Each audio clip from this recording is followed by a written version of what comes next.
two, one. Hello everybody and welcome to a Dwars of Vlaanderen preview. My name is Jesper Anker and I'm today joined by David Hunter and today's special guest. Before I introduce today's special guest, let me just name some of the Belgians we've had on this show. Ties Beno, Edward Teuns, Yves Lampaert and Jasper Stuyven, all riders that have done great this season or last season. Now we can add another name to that list. Please welcome Oliver Naesen of IAM Cycling. On the chat, please give a round of applause. How are you, Oliver? Thanks, hello Jesper. So, you excited to be on here? Yeah, for sure, it's nice. How is your first season with IAM going? So far so good. I've been healthy, haven't crashed a lot, and races are going pretty good. Just waiting for the nice results. Yeah, is this the third cobblestone race of the season, right? After Omloop and Kerne? Yeah, for me also. Or third biggest one. So David, last year we had Yves Lampaert in here. He predicted Edward Teuns to win this. He came second. So pretty close enough. Walk me through what happened last year. We had the incredible situation of Oliver's teammates dominating the race. The early Valets went on the morning breakaway. They were almost caught, but then Valets attacked again. And then we had a small group come across to them. So it was Kwiatkowski, it was Edward Teuns, and it was Dylan van Baal. The four men stayed together all the way to the very end, and Valets attacked with about a kilometre to go. Perfect move because Teuns has the fastest sprint. Kwiatkowski and Van Baal looked at each other, and Valets took an amazing victory. Edward took second place. Just about the best day in the season for Top Sport Vlaanderen. An amazing result for them. And it got both of them a pro contract. So, I mean, best of both worlds there. So last year, from what I remember, the weather was pretty poor, wasn't it? Yeah, it was really shit. Yeah. How about this year, Oliver? Have you had a chance to look at the weather forecast? It should be a lot better than last year. So, sorry. Should be dry, a little bit windy, but in Belgium it's always like that. See, the question we always ask. Oh, sorry, yeah. Go on. Shouldn't be an obstacle, the weather. Not like last year. The question we always ask here on the show for Belgians is that, do you actually enjoy riding in the rain? Enjoy is a big word, but for sure I don't mind it. Because it's always easier to do a big result in extremely cold or extremely warm weather, because half of the peloton is already, like, in their head, they're already in the shower, so that makes it nice. Oh, it's just a fun question to ask, because any non-Belgian we have on the show says they just don't enjoy it and it's not very fun to ride in the rain. But as soon as we get a Belgian on here, they're like, yeah, bring on the rain. I mean, bring on the snow for that sake. We'll ride through it. I mean, we're born in this weather. Yeah, it's true, it's true. So, moving on, we have a very tough parkour here. Some of these birds we'll be seeing for the next few weeks in different races. Why don't you talk me through it, Oliver? Some of these big climbs, such as the Bonenberg, as it's called. The Tyenberg, yeah. Uh-huh. Well, before the Tyenberg, we actually do some like the Nieuwe Quaremont, Kattenberg, Leeberg, Berendries and Valkenburg. But those are pretty far from each other and there's big roads in between. So they're not really dangerous. And also they're early in the parcours, so shouldn't be too much action in these. But then we get to the Eikenberg with after 142 kilometers. And then we go really fast to the Bonenberg, as you said. And that's the first really, really important part of the parkour. You have to be, for me the race starts there actually. You have to ride the race, like the finish is at the top of the Eikenberg, so you're already placed really good for to start the other Quaremont and Patersburg, which everybody knows from Tour of Flanders. And those are even more important than the two before. So that's those four. For me, that's where the magic happens. Yeah, I wish I could be like you. You're saying the race starts at the Eikenberg? That's 140 kilometers of non-racing. For me, that sounds tough still. 140 kilometers in the pro peloton. How about you, David? Looking at this parkour, when does the fun really pick up? I totally agree with Oliver. Eikenberg, Tannenberg, Quaremont, Paterberg. Quaremont, my favourite climb in all of cycling. It sounds easy, 2 kilometres, 4%. It is far from easy. In two halves, opening half is uphill and really quite tough. And then the second half, when you get through the little kind of village, becomes easier, but some real strong men can put others into great difficulty. Tannenberg, we remember back to Omloop, Luc Rowe put in what turned into be a defining moment in the race, a massive attack. Van Avermaet followed, followed, and then eventually we had Peter Sagan follow, and that was it. The race was over for everybody else. It could happen again. It is a long way to go. It's over 50k to the end, but we could have the winning move on any of Tennenberg, Quaremont, or Paterberg. So you like the Eau de Quaremont Berg. I like the beer. So I'll agree with you there. Let's move on to the start list.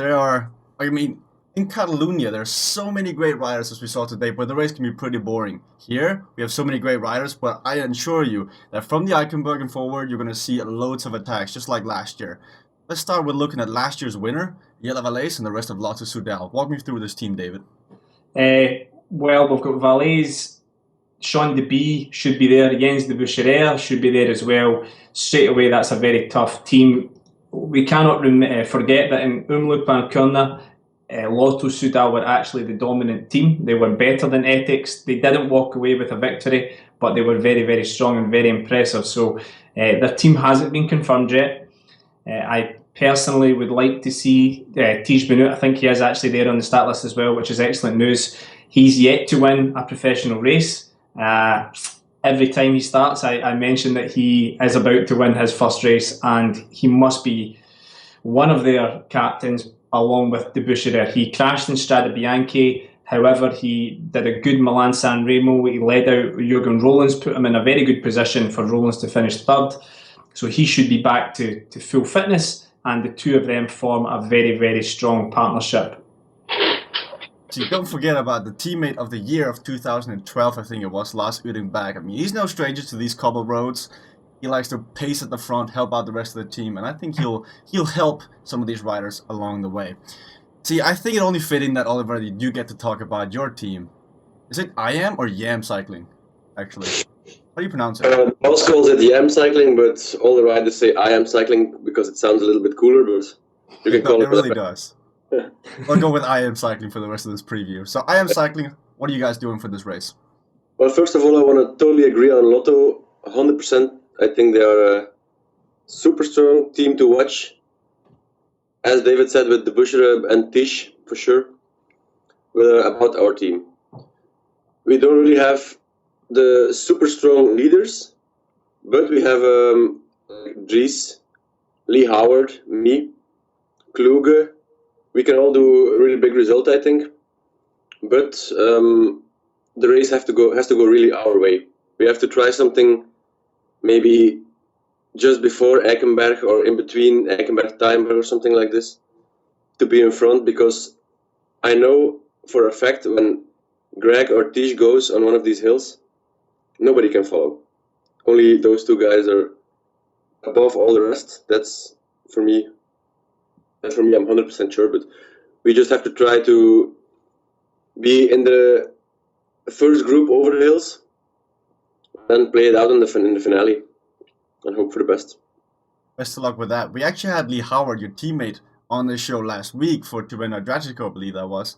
I know, I watched it. Oh, you did? That's good. There was a really fun chat with him. One of the better previews we had in a while. Don't you agree, David?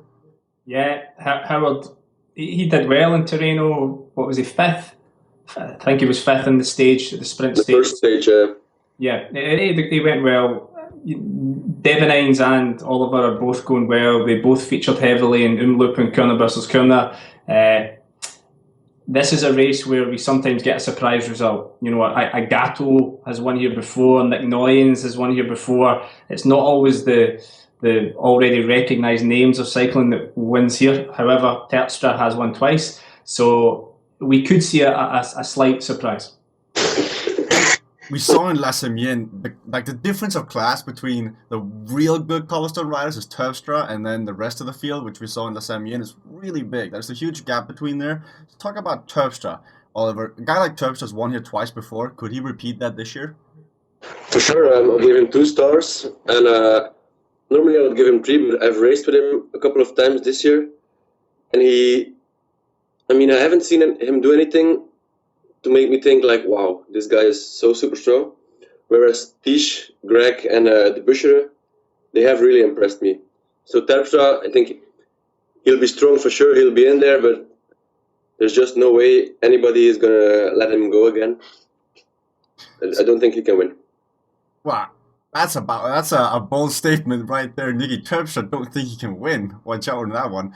But Yeah. Fernando Gaviria, I mean, just aside, Fernando Gaviria hasn't really shown what he can do on cobbles, but what we saw in Milano San Remo, why is he at this race, David? Because he is the next Tom Bonin, or that is what ethics will hope. This is his first ever race on cobbles. I don't think you get many cobbles in Colombia, so he's coming to experience something brand new. They have Kittel, so they have already the fastest sprinter in the world by some considerable distance. They are trying to see what type of rider Gaviria will turn into. And I think they are going down the classics road with him. They will let him experience the cobbles. Their team management will have a close look at him to see if they have a future in the cobbles for him. It's a good race for him to go to. Remember, he's following in the long line of Colombians to try this race. Quintana was here last season. We had the fun of seeing him yo-yo off the back on the Quarmont. He provides ethics with it's the ace in the pack. You know, if it becomes a sprint and it's a biggish group because the weather's nice, then Gaviria obviously wins the sprint. Now, he is a sensational rider. I just don't see him lasting the full distance in the peloton in this race. However, going forward into next season and the year beyond, Gaviria will turn into a cobbled star. See, Oliver, you don't think that Terpstra can win this race. What about his teammates? We got Yves Lampaert, which we've raced with before, Van Kiersberg, a really good cobblestone rider, and Tony Martin. What about those riders? Lampaert for me is really one of the favorites. He's strong, he's fast, he's not afraid to attack, he's always in there. Tony Martin, I'm not so sure. I don't know if in Omloop he crashed, and I don't really know if he likes the classics. It's really something special. He's more like a Grand Tour, World Tour stage race rider. So I'm not sure about Tony Martin. Van Cairol, if he's good, he can be really good. But I know his shape because I haven't ridden with him. I've seen him ride strong in Nokere, but that's a different level than Waregem. So it's a little bit a question mark. But I do like Wisniewski. I think this guy is really in good shape, and also he knows the roads a little bit because when he was under 23, he also raced in Belgium a lot. So for sure, he also will be in there in the front, and he's also fast. So I'm liking what I'm hearing. We have already mentioned Greg van Avermaet, and you know what? He is the top dog coming off a victory at Tirreno Adriatico. Talk me through about his chances here, David. He has to look like he is the main guy to beat. For sure. Yeah, he's on fire. Surprisingly, he's down to ride Dwars, Vlaanderen, E3 and Gent-Wevelgem. He is the only one of the let's say the main riders who is actually down to ride all three. Being at your very best in all three races is a massive challenge, considering it's 3 races in 5 days, 3 potentially very demanding, very challenging races. So I am interested that he is here. Looking at the team, he is probably the only one who is going to feature in all 3. Os, Trucker, Burkhardt, they're not in this team. It's a very young team that he brings with him this time. Burkhardt does actually ride with him. But we do have Floris Gertz, Loic Vlegen, Tom Boley, Stefan Kung, Rick Zabel. So it's a very inexperienced team. But Van Avermaet arrives as possibly the number 1 rider in the world right now, at this current moment. He's just walked away with Tirreno Adriatico. He won Omloop when he looked in superb form. So the fact that his team's a little bit weaker might slow him down, but Van Avermaet would have to start the race as the big favourite. You've ridden with him, Oliver. Do you agree with that? I train with him every day almost, so I 100% agree because, for example, even the day after Milan San Remo, he was already strong again in training. This guy, he just doesn't get tired. That's why I'm sure, in Vlaanderen, Waregem, Harelbeke, and Gent-Wevelgem, all 3 races he will go for victory and nothing less. It'll be fun to see what he can do, actually. I'm 100% sure he can go for a victory in all 3 of them.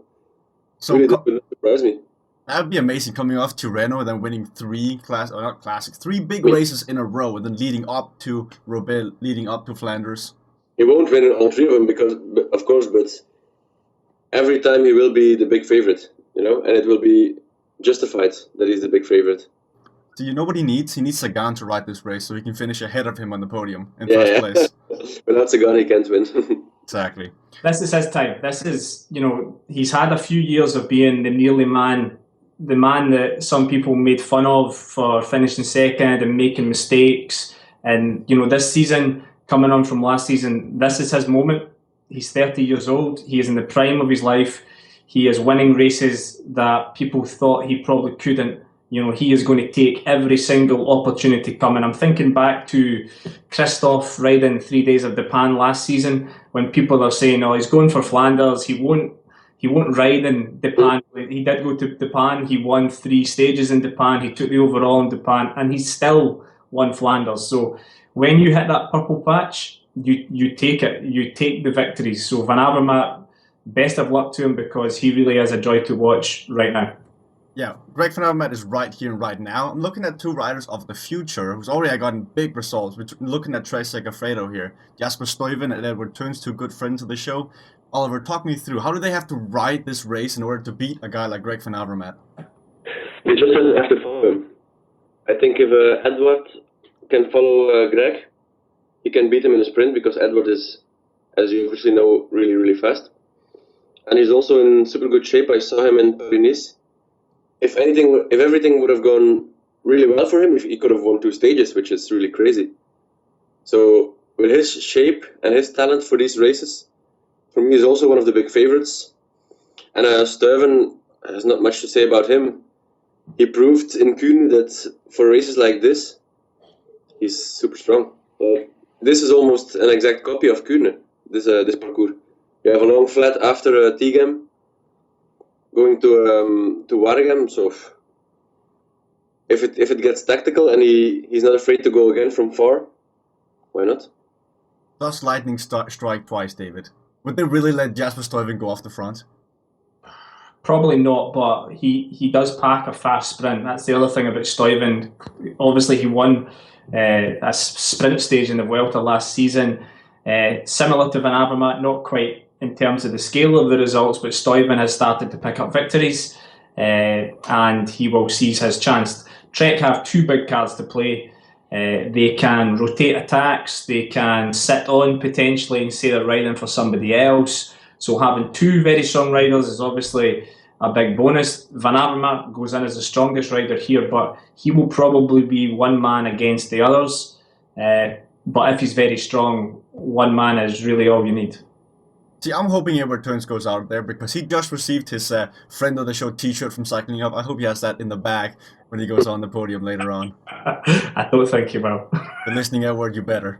No. Or see, whenever we see Jens Kukeleri on the start list and it's a cobble race, we ask ourselves, is this the race for Jens Kukeleri? We asked that about 8 times last year. We asked about it 2 times this year. Do you think this is the time for Jens Kukeleri? I don't know. I don't know him personally, but I remember when he was a near professional and he won like Marseille and Saint immediately. I was watching these races and I thought, wow, this might be the guy for the future. But then in the classic races, he hasn't really. Of course, he was last year top 10 in Roubaix, I know, but I would have thought he would have won something like Waregem or something earlier. So I don't really know, actually. I hope so, but it's difficult. He had a bad crash in, I think it was Omloop, where he went down again. Was that, David? I think most of the Orica team crashed in Omloop, but the race was already gone by that point. A frustrating rider, let's just say that. Lots of talent. Sometimes riding for Orica, it's not the best when it comes to the cobbled races. Yes, they have a big, strong team, but they frequently are in the wrong position. Now, he is Belgian. He has no excuses for being in the wrong position. He should know the roads very well. We mention him every single big race in the cobble classics. It's getting to that point now where if he doesn't deliver this season, we won't mention him anymore, and neither will anybody else, really. The pressure is on Kukeleri to do something. He has a fast finish. I remember seeing him go up to Tannenberg extremely quickly a couple of years ago, putting a lot of players in trouble. I don't see him winning this race. feel like it's time to record a little audio segment that we just press play on whenever we see his name, and so we don't have to have the conversation again and again and again. But so much talent, but just wasted. Recent form, I'm looking at Niels Pullit, a new name on Team Katusha, next team on the list.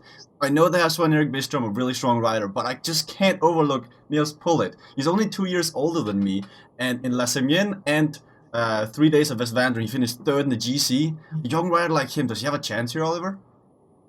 I saw both those races. I followed it, and I was also impressed with him. But as a first timer, not knowing the parkour, I don't know.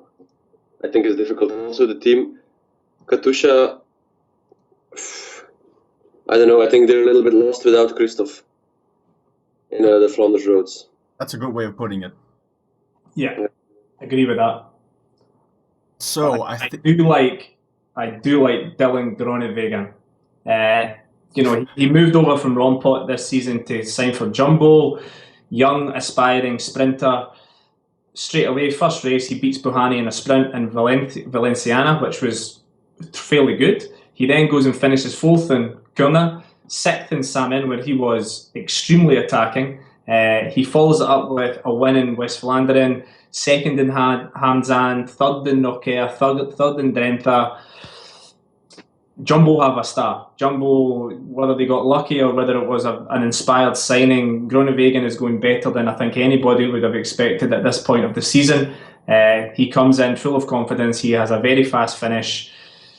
He has a good chance of doing something if we get a group of, say, around 10 to 15 riders coming together at the end, which we don't often get. But, I've been very impressed by Groenewegen so far this season.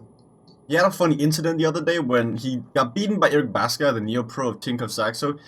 Baska went over there to give him a handshake, and Groenewegen just kind of looked away and reminded me of Buhani in that way. So if he's anything like Buhani, look out for him in this race. But there got other riders here. I mean, Hofland, Teunissen, got Wagner, Wijnands. Do they have a chance, Oliver? Hofland, he cancelled for Milan-San because he was sick, so I'm not sure about his readiness right now. But of course, Teunissen is one of the big classic talents from Holland. Wijnands is really experienced.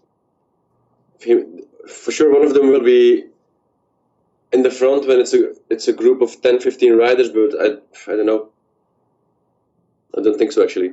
I think they need Sepp van Marken to deliver the firepower for the classics. So not quite. Sorry. We're missing Van Mark. We've had Omloop, Kuurne, now we're here. Still no Sepp Van Mark. I think most of us cycling fans are just waiting to see him because the race is a little bit poorer without him. It's true. A rider like Sepp, he has 5 chances at maximum in the early season, in the classic season, and then he starts skipping some races. I don't know. If I was him, I would never do this. But you have the same luck as Sepp van Marken? I mean, one crash and it's all gone. Yeah, I mean, he's taking a huge risk. Looking at it both ways, because last year Sepp van Marken was down a lot, he had a lot of punctures. I mean, if I was him, I'd be scared. He's not scared. I think he's trying a different way in. If he goes and wins Flanders, then obviously it's work, but I'm with Oliver. It's for Sepp van Marken. It's a massive surprise he hasn't already been racing in Belgium this season. Mm-hmm. It'll be interesting to follow him going forward, but not quite a rider that's going to win this race, but I feel like Chad Haga is coming back from that horrific injury earlier on. Kudos to him. We saw Juan Barguil today in Catalonia. It's good to see these John Albertson boys getting back in the saddle after that horrific incident early on the season. So if you're listening to us right now, go over to Twitter, send him a nice message saying, good luck, man. Good to see you back on the bike. Topsport Vlaanderen, Oliver. This is your old team. You have the inside knowledge. Talk us through it. Yeah, it's really great to have the Crash guys back from Giant, first of all. But about Topsport, I think they will try the same recipe as last year. Let's send somebody in the breakaway. For sure, Preben van Ecke, the Belgian champion. Also, one of my training mates will try this. Maybe also Gijs van Hoeken. I hope they manage to be in a good group, a good échappée, and that way they are in the front when the race in the peloton explodes. And if it explodes in the peloton, they always have Bert van Lerbergen and Amaury Capiot, who both have started the season really good, especially Bert, with some podium finishes and some nice top 5 results. Then there's also Pieter van Spijbroek. Last weekend in Cholet and Loire-Atlantique, he did twice top 10, I think 6th and 7th or something. So he's also in shape. I mean, they always have a strong team for these races. And Waregem is kind of their race because they won it like with Nico Eekhout, I think 4 times. With Frederik Veugelen they won it. Last year with Wally. Something special can always happen, you know. See, I'm impressed with all the knowledge that you possess as a cyclist. Most of the cyclists we have on the show just go like, I ride my bike, I go over the line. I'm applauding you, Oliver. Thank you for doing your homework, and thank you for knowing a lot about cycling. It helps to add to the show. But David, looking at Topsport Vlaanderen, many guys out there playing their fantasy games, and look at Topsport and they're like, who can I get for few points that might actually go on and finish top 10, top 15? I like Van Spijsbroek. I'll come away from Topsport if you're talking about a lower ranked rider who could go on and do well. I'll speak about somebody who Oliver knows well, Dimitri Klaes of For sure. Wanty-Group Gobert. Very, very talented rider. Went away from the elite level of the sport for a couple of years. He's now back with Wanty. He rode very well in Omloop. He finished in the main group. I think it was about top 15. Very, very powerful, and I always like to see somebody who has maybe had a bit of bad luck come back into the sport and do extremely well. So for fans who like to see somebody success, who do well, who they don't really know, watch out for Dimitri Klaes of Wanty-Group Gobert. And look out for somebody else with success. I mean, Pipo Pozzato came back last week in Milan-San Remo last weekend with an 8th place finish. Is this the comeback of the old Pipo Pozzato? I think without the Gaviria crash, he would be like 12th or 13th. He was there, strong, kudos for him, but I don't think we see the flashy Pozzato again. I don't think so. A man can hope. A man can hope, that's for sure. And about Dimitri Klaes, I actually wrote him down in a special category together with Alexei Gugar and Yellow Eyes. These are 3 guys. If they are in an early breakaway, the peloton has to really watch out. I don't know, they have like this extra power or something, this third lung or something that keeps them ahead for a longer period, and they're just so much harder to catch. Gugar was 5th in Omloop. He was leading that group for a while, and he did a long sprint. Yeah, but he came from the breakaway. Yeah. His ride in Omloop was crazy. He even led out the sprint. He by rights should have sat on the back. He realised he wasn't going to finish anywhere near the podium, and he just decided, I'll do the good thing. I'll lead out the sprint. Absolute respect for him for doing that. He did not have to do that. What a strong rider Gujar is. Yeah, really a machine, this guy. So I have been going on, switching between teams. Before we go to the star list, is there anyone you want to talk about that we haven't mentioned yet? We can just go on a route. So, Oliver, anyone we haven't mentioned yet that we should really talk about before we go into the star list? Shava. Oh, yeah. The machine Chavanel. Yeah, for sure. What do you think about him? I've raced with him in Paris-Nice and also in Omloop and Kuurne. He just looks so strong again. Even in the climbs, I think when a classic rider is strong in the mountains, it means something. And Shava is strong in the mountains for the moment, so I think he might surprise everybody again. Not surprise, but come back to his level. How old is he actually? Like 37, 36? Good question. I'd say about 34 or something. That's a trivia for you guys in the chat to figure out while we talk on. What do you think about Chavanel, David? Yeah, he really seems to be doing well again this season. So I'm just checking. I think he's been pulled off the start list, however. Yeah, because I wasn't seeing him on my start list, but it might have been a mistake. Earlier today, I think he's been dropped off. He's off? Oh no. No, what a shame. Means That's really a shame. you can finish one higher though, Oliver. It's fine. Yeah, it's perfect. I'm happy he's off. The rider I want to point out is Scott Thwaites. Stole mine. Another rider who's been on this show. His performance in Les Amin was extremely strong, only beaten by, Nicky Terpstra, one of the finest cobbled racers of all time. I think about Terpstra, it seems that these days he needs it to be very windy to be at his very, very best. He is still, I think, the best rider in crosswinds. So Les Amin that day was extreme weather. He attacked on the most exposed part of the race in the strongest wind. He is so big and powerful, he cuts through the air. So Thwaites going extremely well, now seems like the full backing of his team, which will really be good for his confidence, and I would be expecting him to be up there again, challenging for top 10. He also provided us with the best GIF I've gotten in a while. When he crossed the finishing line, he mouthed 4 letters that I won't say here on the show, but that's something you could use for quite a lot on Twitter, guys, so look that up.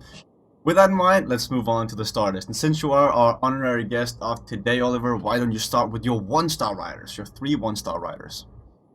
First of all, I have Lampard. Then I had Shava, but I replaced him by Florian Seneschal. Ooh, great pick. And then I have Dries Develens, because I know he's really strong and super motivated. So those are the 1-star riders. Talk about Seneschal. We haven't mentioned him yet. I've seen him race the races like Nokere, Samen, and I noticed he was really strong again. As always, he's actually always strong, but he's never really in the front when he has to be. I think he has some difficulties placing himself in the peloton or something, I'm not so sure. But he has the engine, he has the power. I don't see why he shouldn't be in the front. Confidence actually has a strong team with Van Bilsen, Seneschal, Lemoyne, Laporte. Don't you think, David?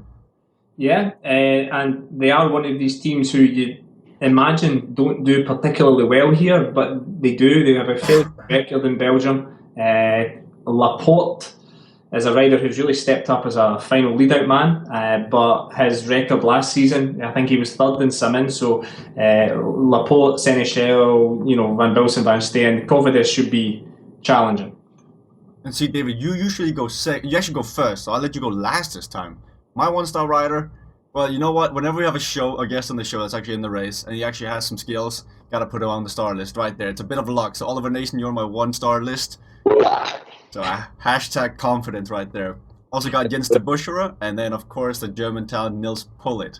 I think this guy could upset quite a few people. If it gets an over-tactical race, these younger guys could be allowed off the front and could get a bit of time while other people look at each other, and then they ride off into the sunset getting a stage win. And Nils Pullit of Team Katusha could be one of those riders. As Ash mentioned earlier, there's no Christoph here, there's no late sprint, you gotta attack early. Nils Pullit would be my guy to attack early. Let's hear yours, David. I'm sorry? I go Stuyven, Thwaites, and Groenewegen. You've heard me talk about all of them so far. I do have a little strange feeling about Dylan Groenewegen. I think he could do something special fairly soon. See, is that the 4th time we've now talked good about Groenewegen? It means you guys should be keeping an eye on him out there. Make sure you have him down, put money on him or something. Eventually, he'll take a big win, and then the odds will plummet. Let's hear your 2-star riders, Oliver. Terpstra, Jesper Steven, and Edward Teuns. So you agree that, or you really stand by that Nicky Terpstra is a 2-star rider in this company? I mean, last year at this moment I would say 3 stars, 100%, but I just don't think he's 100% yet. For Roubaix he'll be flying again, I know, but now I don't think so. No. I love the tenacity. You're not willing to be swayed. That's what we need here on the show. Let's hear you 2-star riders, David. Edward Teuns, I have more faith in our young friend here, Oliver Naesen, who I have in 2 stars, and Jens de Buschera.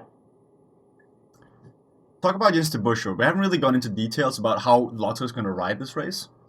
I mean, let's go back. They were the strongest in Umloop. They were the strongest in Kuurne.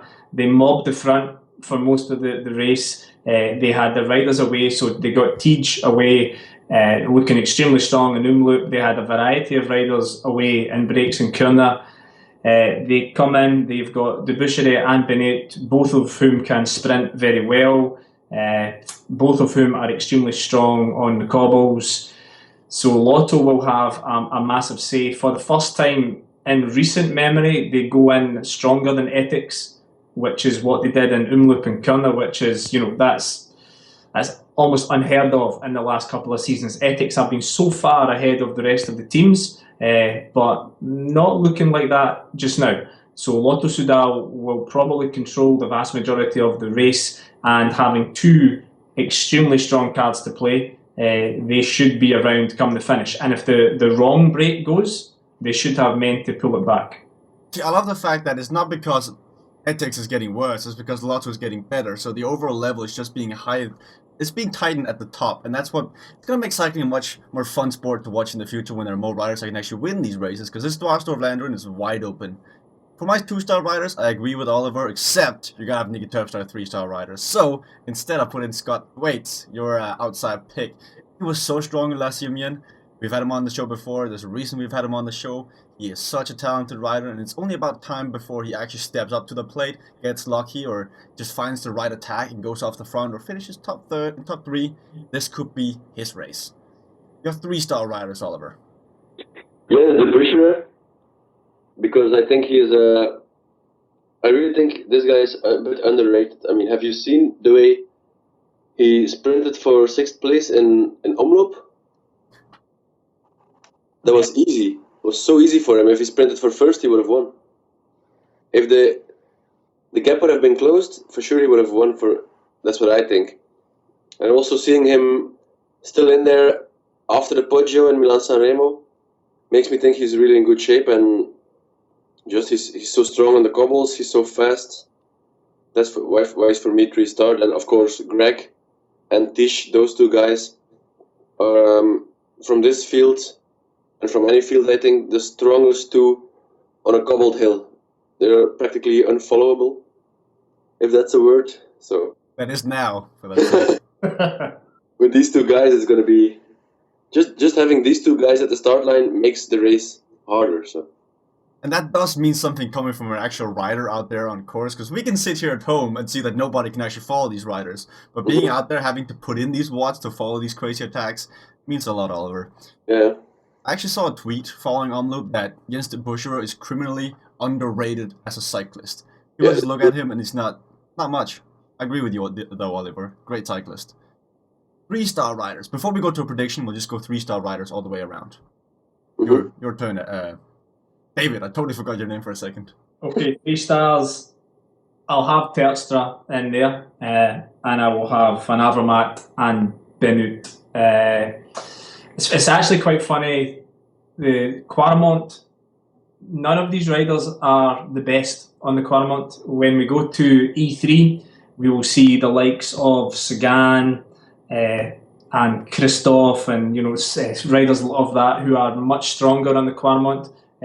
This will suit Van Avermaet here, that he doesn't have to compete against the very, very best on that climb, because he is always just a little bit behind.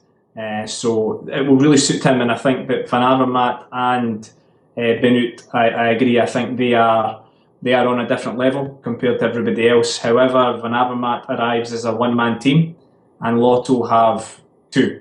So it's going to be harder for Van Avermaet to win the race. But Terpstra, Van Avermaet, Benoot. Yeah, there's no reason for me to mention my 3-star riders because they're exactly the same, and I have the same reasoning as you. You gotta have them all up there. These are the cream of the cream. They're at the top of the top. They're not gonna get any better than this. We were asked earlier on Twitter to name, or at least have a prediction on how many riders will be in the finishing group, or the front group of the race. And with that, also tie in your prediction. So Oliver, how many riders will be in the front group, and which of those riders will win the race? I'm hoping like 8 or something. And I think the Busher will win the race. I like it. Good reasoning behind it. And also, you got me swayed already on Jens de Buschero. Not good. Let's hear you, David. How many riders and who would win? 3 riders. I will say Van Avermaet, Benoot. I'll say Oliver will be in there as well. However, flat sprint, Benoot wins. First pro victory, it has to happen. You took Benoit away. So this now makes it so that I have to spite Oliver and say that it's going to be a 5-man group, and we're going to see Nicky Terpstra take a sprint victory out of a 5-man group after a long day in the saddle. Sprint victory? Yes. And so who's the other 4 people? So we got Oliver Naesen in that group. Got Oh, Scott never going to Waits. be in sprint. See, now you said that Nicky Terpstra's going to watch this or listen to this, and he's I going to be hope like, so. this is the guy that said I couldn't do it. Look back. Oh, I'm turning on the engine for this one. Change your prediction. Come on. Go one guy, Nicky It Terpstra. has to be, if Terpstra's winning, it's one guy. Yeah, for sure. 5 guys, Nicky Terpstra. Thank you guys for watching. Thank you very much for coming on here, Oliver. It's been a pleasure. It's been one of the better previews. You IAM guys really know how to entertain a crowd. Best of luck in Dwars, Vlaanderen. It's going to be fun to watch. You can watch it right here on cycling.tv if you don't know where to watch it. And we'll see you guys in 2 days' time for our E3 Harlberger preview. Thank you guys for watching.